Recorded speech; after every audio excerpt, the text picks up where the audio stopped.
what inspired you to do this? So like what you're doing as far as working with people, the roles you've held in other companies leading you up to the book. How did you get here? A couple of things. The shortest answer is I hope you see it and hear it. I literally am passionate about this because I believe it. I believe that people deserve an opportunity to present themselves. Mm-hmm. And now I'm specifically focusing on the candidate and the candidate process. The other reason, if I were brutally honest, if I was thinking about this morning, if I go all the way back to the beginning of my career and the first company and the first interview, and actually if I go through the courses of my career, there was almost no job that I interviewed for, no company that I interviewed with, that I was technically qualified for. And I remember when I was with the Turner folks, and it's a long story, I was helping them as a contractor first, and at some point they said, hey, why don't you just come here and do this because you're telling us to do it. Yeah. I remember that one of the people I visited with was the then president of CNN, and Tom had my resume, of course, and I had met him a little bit, but I'll never forget, he made a comment in looking at all this weird history I had, and he said, you've had a very serendipitous career. And so the point of the story is, look, I understand that it's candidates who are given the opportunity to tell their story, and organizations who have a clear profile in mind, that is the best chance for people and organizations to connect. I really believe in it, and I believe in it because of personal experience, and again, statistically, this model works. Yeah. And wow. I know it works. So I love it. Will you share one of the questions with us? Because I don't want you to share them all. I don't want to give away all your secrets. But what is one of the 4 questions? Given the time, because we could go on a lot of different directions, I'll actually talk about number 4, okay, because it's one that's some people find really weird. Now, again, this is going to be hard because it's out of context and you don't have the first 3. And so go get the book, okay? Yeah, this one will seem like, wow, where did that one come from?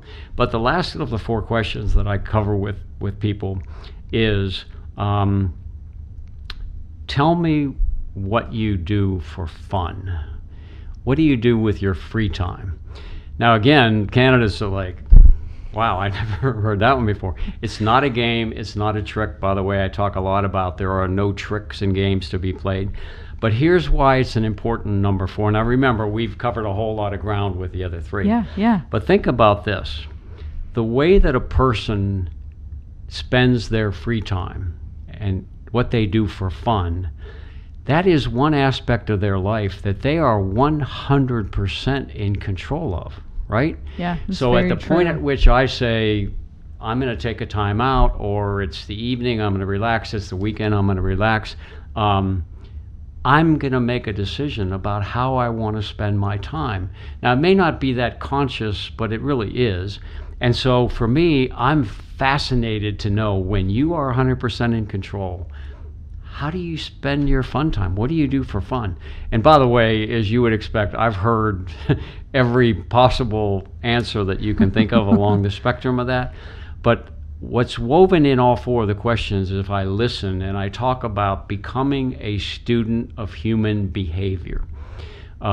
If I tell you that what I do for fun is, you know what, I don't really like people that much, and so what I do for fun is I kind of go into my house or my apartment and I read a bunch of books with my 32 cats and et cetera, et cetera. There's some messages in there. Now we'll skip the 32 cats, but if I'm hiring you, if our organization, if our culture is all about, we do everything together and we hang out together and we have fun and we interact and we do a lot of stuff, and one of the things you say to me is, I don't really like being around people that much. It doesn't mean you're a bad person. Yeah. It just means that you've given me one piece of a puzzle. Again, the other questions give me more pieces. That may mean, it may not be a good cultural fit for us. Not that you're a bad person, but I have to listen during the time of these 4 questions, and I'm getting pieces of a puzzle. And ideally, when I'm done, I use a term, and there's a term out there called, do the words and the music match?